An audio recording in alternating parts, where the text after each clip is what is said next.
El estado eléctrico de los hermanos Russo causó un gran revuelo incluso antes de su estreno en Netflix. El proyecto más caro de la plataforma de streaming costó la astronómica suma de $320 millones. Aún así, ni siquiera se lanzó en cines.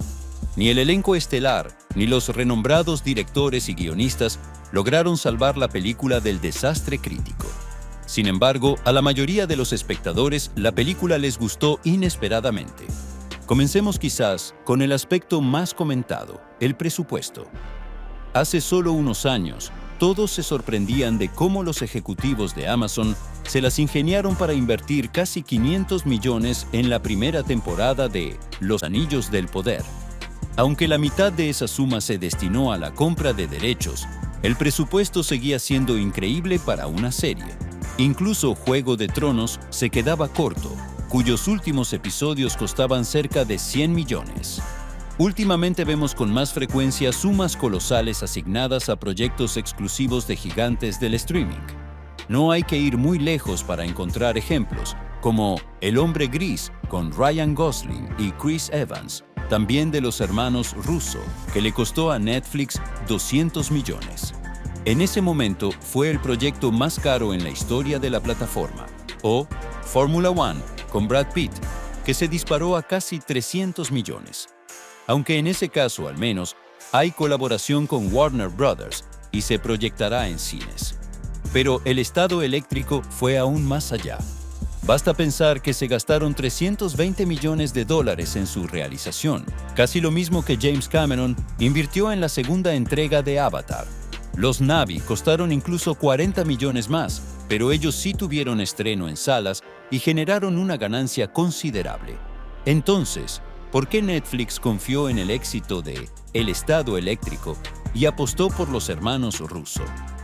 El artista y diseñador sueco Simon Stålenhag decidió un día crear novelas gráficas. Gracias a su estilo retrofuturista, sus libros recaudaron buenas sumas en campañas de financiación colectiva. El mayor éxito, como era de esperarse, fue justamente El estado eléctrico, que atrapó sobre todo por su atmósfera. Viendo el interés en este proyecto tan inusual y su estética original, los Russo decidieron basarse en el mundo de Stålenhag y adaptarlo para Netflix. Sin embargo, los críticos coinciden en que la película perdió su conexión con la obra original y que el guión parece escrito por inteligencia artificial. De hecho, sí se usaron redes neuronales durante la creación de la película, aunque solo para procesar las voces de los robots. Los hermanos no lo ocultaron, al contrario, destacaron que no hay nada malo en usar IA en el cine, siempre y cuando se haga con moderación y en el contexto adecuado. El guión, sin embargo, fue obra de los mismos autores que trabajaron con los Russo en Marvel, escribiendo Endgame, Civil War y otras entregas. Por eso, las críticas suenan como mínimo extrañas. Pero siendo justos, el argumento es bastante simple e incluso ingenuo. Los giros narrativos son predecibles y algunas escenas parecen forzadas solo para avanzar en la historia. Para los autores de Infinity War y Endgame, esto es un reproche comprensible. Además, el guión deja muchas preguntas sin respuesta y tiene evidentes vacíos. Por ejemplo, ¿qué pasó en otros países? ¿Por qué solo se muestra a Estados Unidos? ¿Por qué los robots no escaparon? ¿Cómo se crearon los carroñeros? La película también incluye a un villano principal, o mejor dicho 3, pero todos ellos carecen de motivaciones claras. En la novela original de Stålenhag, la historia se construye a base de insinuaciones, silencios y percepciones de la protagonista.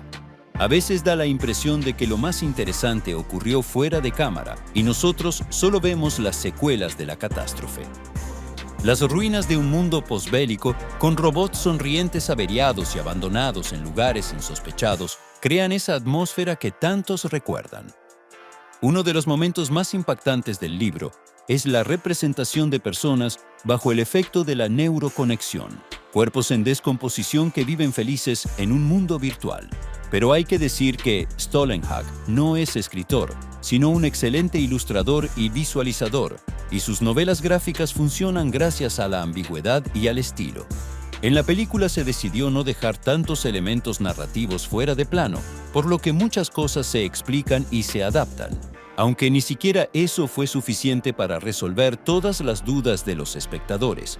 En una entrevista, Joe Russo explicó que deliberadamente se alejaron del tono oscuro de la novela para hacer una película más familiar. Para eso añadieron elementos que la hicieran más ligera y apta también para niños. El personaje de Chris Pratt, por ejemplo, fue creado desde cero para aportar un tono cómico. En los primeros 10 minutos se explica qué pasó, de dónde salieron los robots y por qué comenzó la guerra. La humanidad sobrevivió a una guerra devastadora con las máquinas. Una joven huérfana y su robot, junto a un contrabandista, se embarcan en un viaje por un mundo desolado en busca del hermano de ella, enfrentando muchos obstáculos y encontrando personajes inesperados.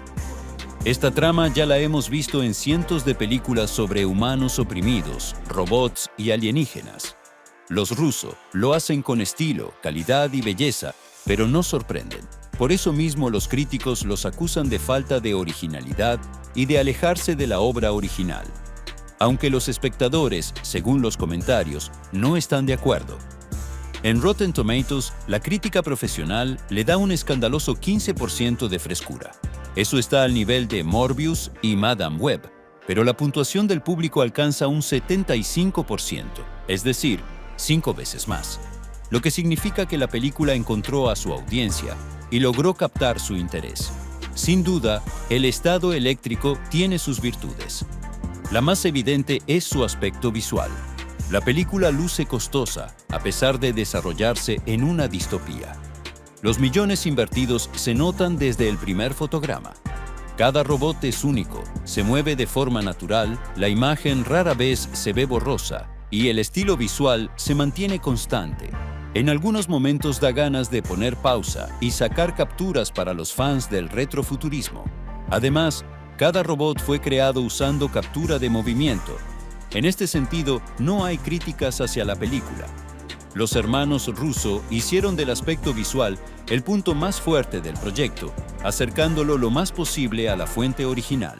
El tono general de la atmósfera sí se percibe distinto y se aleja mucho de las novelas gráficas, pero el parecido visual es excelente. La trama principal gira en torno a la relación entre hermano y hermana y la misión de él por salvarla.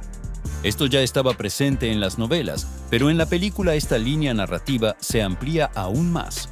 La protagonista es una adolescente interpretada por Millie Bobby Brown.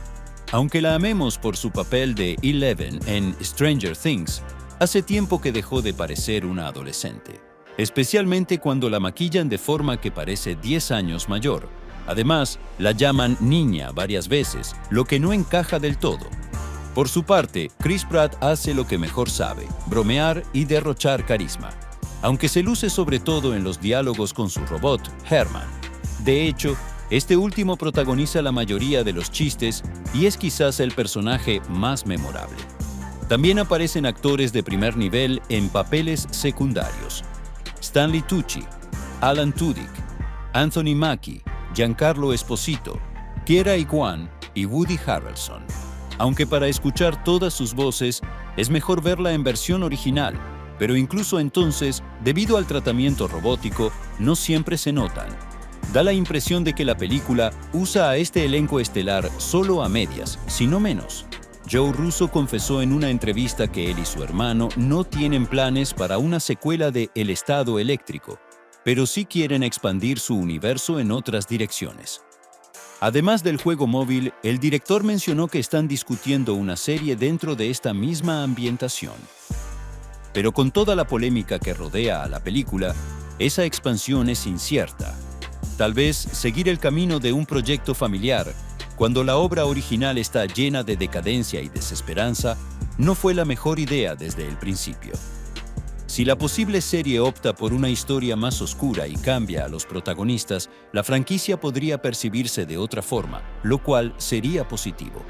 Por ahora, la película aún debe demostrar su viabilidad y atraer al público, y en eso todavía tiene dificultades. Por supuesto, hay aspectos criticables y cosas que podrían mejorarse. especialmente cuando el proyecto cuesta tanto, tiene directores experimentados y un elenco de estrellas. Sin embargo, en resumen, se puede decir que El Estado Eléctrico es, como mínimo, un proyecto curioso. Tiene todos los elementos de un blockbuster moderno y una imagen espectacular, pero sufre por un guión simplificado y una elección de protagonista cuestionable. Algunos lo elogiarán, otros lo criticarán sin piedad.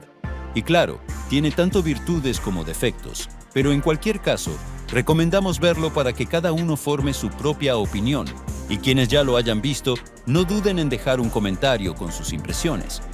¿Les gustaron los efectos visuales, la actuación y la historia?